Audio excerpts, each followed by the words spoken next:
Come and go with me to the griot's house.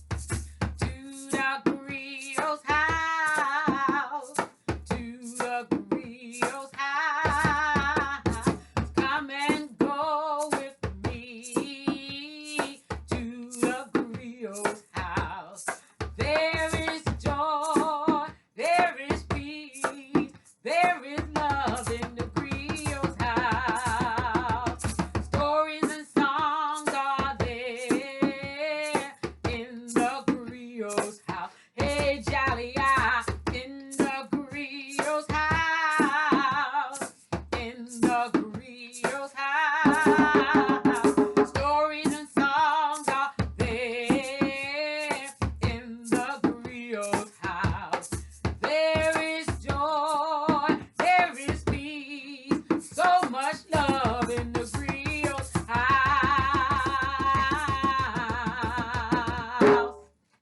All right. Hello, everybody. How we doing? I'm Brother David, Mama Deborah here. and we are Discover Me, Recover Me. All right. Today we are talking about the virtue of kindness. All right, the virtue of kindness. So think about, how do you use kindness in your day?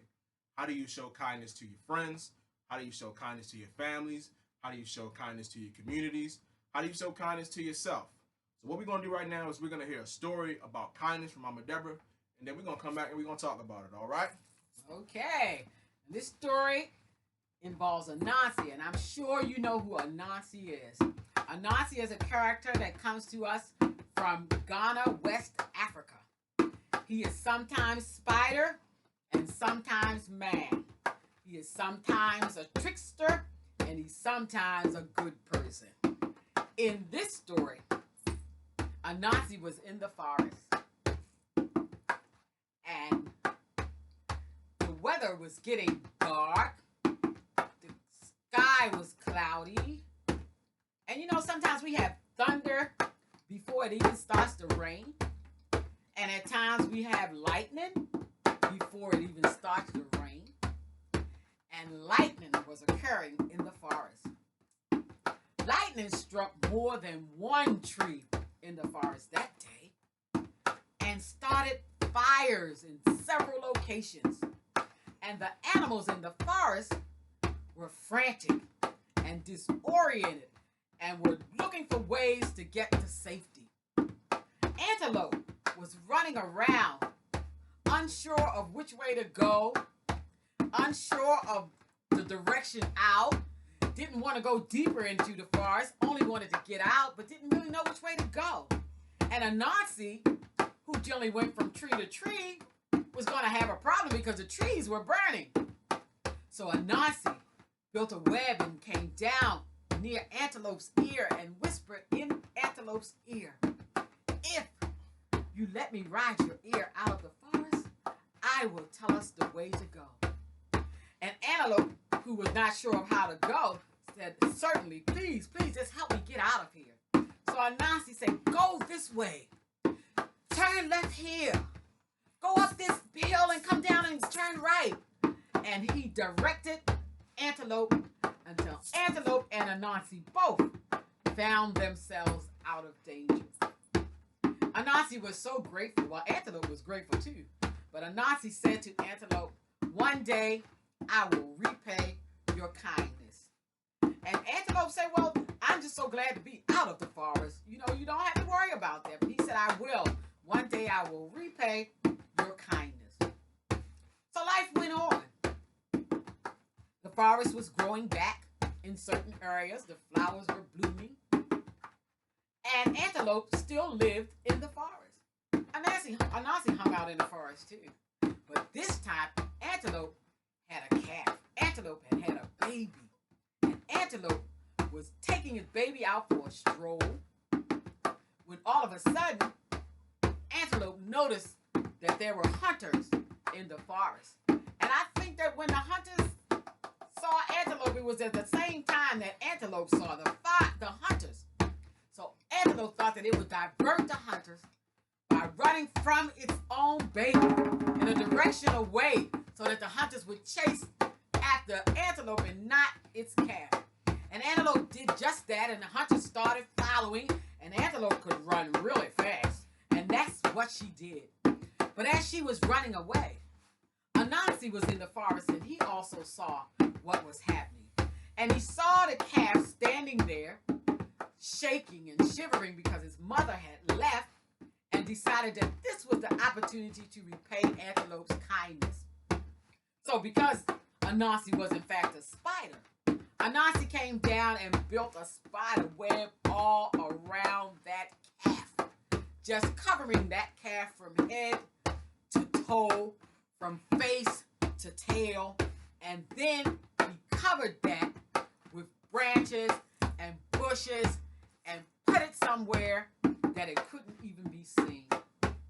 Now, after the hunters got tired of chasing after Antelope unsuccessfully, the hunter remembered that there was a calf back there. A calf that did not run when Antelope ran. So if I go back there, maybe instead of having a big antelope, I can have an antelope calf. So he went back to the spot where he first saw Antelope and Antelope first saw him looking for the calf. But he couldn't find anything. He said, I know it was here, but I don't see anything. And he looked around and he looked around until he got fed up with it and said, well, I guess maybe that calf did run somewhere. And the hunter went back about his business. Now, Antelope came back too, looking for her calf. And she was shocked that she didn't see it. And she said to herself, oh my goodness, the hunter got my calf. The hunter got my calf. But Anansi, just like before, came down by Antelope's ear and whispered in her ear, your calf is safe.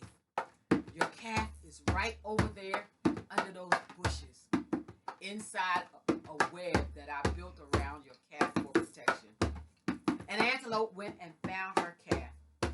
And she was so thankful to Anansi. But Anansi simply said to her, I told you one day I would repay your kindness.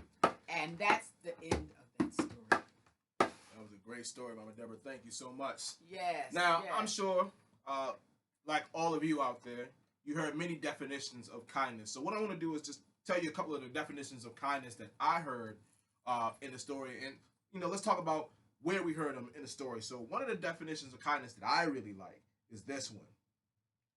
We have genuine concern. When we use our kindness, we have genuine concern for the welfare of others.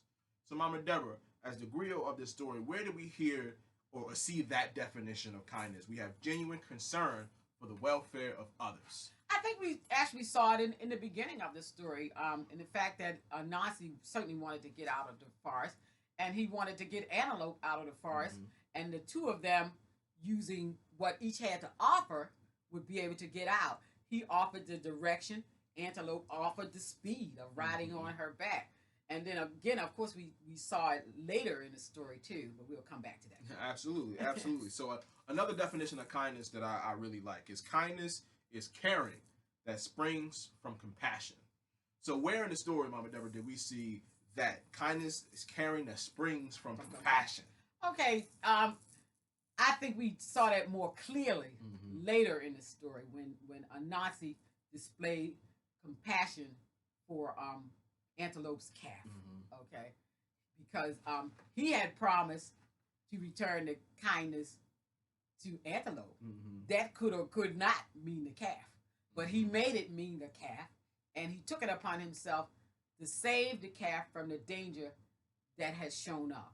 Okay, so he did a great job of hiding the calf. Absolutely. And that makes me think of another definition of kindness that I like, which is we are warm, friendly, and ready to help. So as you mentioned, Mama Deborah, when you talked about Anansi not necessarily knowing when he would repay the kindness that Antelope had shown him, it came up in the moment where he saw that Antelope's calf was in danger and took it upon himself to say, you know what, I'm going to repay my kindness in this moment. He was ready. He was able. He used his abilities as a spider to cover up the calf, to protect it from the hunters, and then to direct Mother Antelope back to her calf when everything was clear. All right, so kindness can come in many different ways. It can come at any time. but it should be natural, which means you do it just because it's what you're supposed to do. Yeah. It feels natural. It feels organic. You don't think about it as like, you know what, this person needs help. Let me help. Simply because you are there to help them. All right. So before we close, we want to leave you with some affirmations, just some words of encouragement, so that you can continue to use the virtue of kindness in your everyday life. All right. So, Mama Deborah, if you would please. The practice of kindness. I have empathy for others. All right. So that means you just understand where people are at that time. If they're happy, that's okay. They can be happy. If they're sad, that's okay. They can be sad. If they're angry, that's okay. But you know what? The empathy is that I understand. And a lot of times, that's all people are looking for is understanding. I notice what people need. So people may not always be ready to say it with their words, but they may show it with their actions or with their faces, so facial expressions. So you know what? If you can see that someone is in need, reach out to them. I love to be helpful. Again, being helpful is natural. It's just what we do. And when the opportunity presents itself for you to be a help to somebody, you do it. I am thoughtful in little ways. Sometimes it's the small things that we do that can make the biggest impact. So again, just saying hello, how you doing? I hope you're having a good day. Let's hang out sometime. That can go a long way in making someone's day and someone's life better. Or smiling at them. Or even a smile. You don't even have to say anything. I practice good habits that help the earth. Exactly.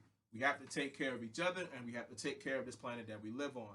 So keep picking up your trash, recycling, doing all those things a way that you show kindness to the earth on which you live.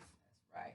I am a good caregiver to myself. As important as it is to be kind to others, you have to be kind to yourself. Understand where you are. If you're having a bad day, that's okay. If you need some time to yourself, that's cool. Mental health is important. Emotional health is important. So take that time for yourself and let others know that you got to take that time for yourself. They'll respect that. Okay? All right. So we are done for right now. Thank you for spending these few moments with us. We really appreciate it. We look forward to spending more time with you in the future. But until then, peace and tell your stories. All right? Peace.